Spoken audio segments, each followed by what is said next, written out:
Salut les investisseurs, dans cette vidéo, on va analyser un dossier qui m'a été demandé dans le canal Telegram. Donc pour le rejoindre, il y a le lien qui se trouve dans le commentaire épinglé de cette vidéo. Alors, on commence tout de suite avec le cours de l'action Reworld Media, qui est une société qui opère dans le secteur de l'édition, des médias, de la publication. Donc c'est une micro-cap, 71 millions d'euros de market cap. Donc attention sur ce genre de dossier qui est en général assez volatile et peu liquide. Donc le cours de l'action, il a été divisé par quasiment 7 depuis 2021. Est-ce que c'est le moment de rentrer sur cette boîte? Donc sur une croissance des revenus du chiffre d'affaires de 10,5% en médiane. Actuellement sur 2023, on n'a pas eu le chiffre de 2024 encore. On est sur du 8,5. Donc il y a un peu de croissance tout de même. On a fait 151 millions d'euros de croissance externe depuis le début de la période étudiée. Ce qui est problématique, puisqu'on voit que en fait, la market cap ne représente que la moitié de ses acquisitions, donc il y a de la destruction de valeur. Donc là, premier warning sur cette boîte.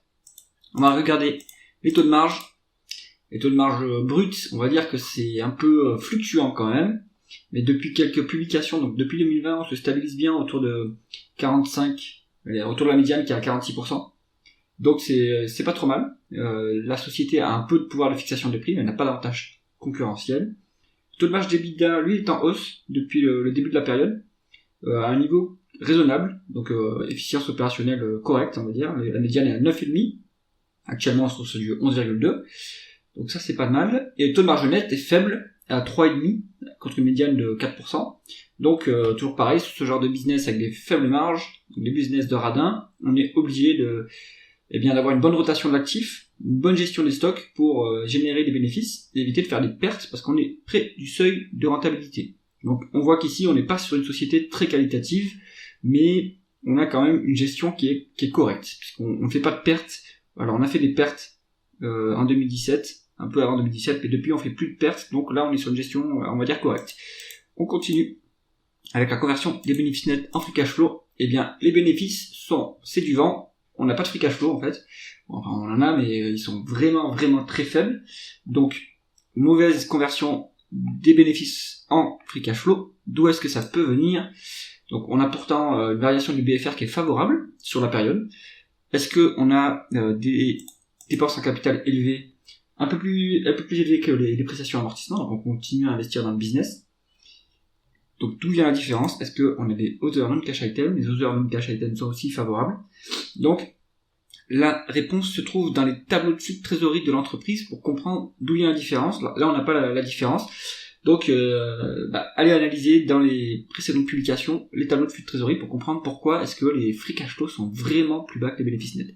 Donc, pour valoriser l'entreprise, s'il n'y a pas de dette, on utilisera plutôt les free cash flow qui représentent mieux la vraie profitabilité de l'entreprise. On continue avec la rentabilité opérationnelle. On est sur quelque chose de correct. On est sur du 12%. En médiane, sur la période étudiée. Actuellement, on est un peu en deçà, on se trouve à 9,5. Ça reste correct, ça reste plus élevé que la croissance, donc ça veut dire qu'on arrive à autofinancer la croissance. Ça, c'est pas mal. Et que si on a un excédent de cash, qu'on peut redistribuer aux actionnaires. On continue avec l'endettement de la société. Et là, on a une dette nette qui est un peu élevée, mais pas tant que ça. On a moins de 2 fois l'EBITDA, donc ça reste gérable. Par contre, c'est quand même 7-8 fois les free cash flow. Là, ça veut dire que si on doit rembourser la dette rapidement, ça va être un peu compliqué. Il va falloir couper les investissements. Donc ce niveau de dette-là, il faudrait que le management vise à le réduire. Et donc il faut voir ce que dit le management sur le deleveraging dans les dernières publications. Mais là, ça reste soutenable à ce niveau-là, mais pour l'intention tout de même. On continue. Est-ce qu'on est bien traité en tant qu'actionnaire de Reworld Media? On n'a pas de dividende qui est payé, comme l'indique Coifin ici.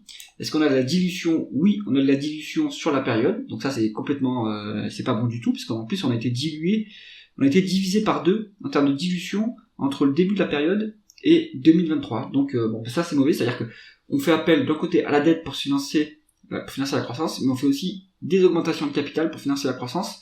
Donc ça c'est un vent contraire pour les actionnaires et c'est pas bon du tout. Le rendement d'actionnaire qui est calculé par Coifin, il est faux à mon avis, à 15,8, mais ça je pense que c'est complètement faux. On est à mon avis sur un rendement d'actionnaire qui est négatif à cause de la dilution et l'augmentation de la dette.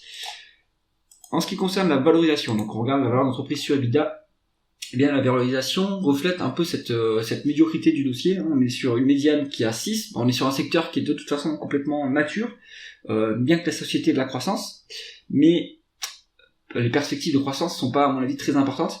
On a une valorisation qui est à la moitié de la médiane historique. Donc sur cet indicateur seulement, on peut se dire qu'il y a une opportunité. Et ça va être la conclusion de cette vidéo.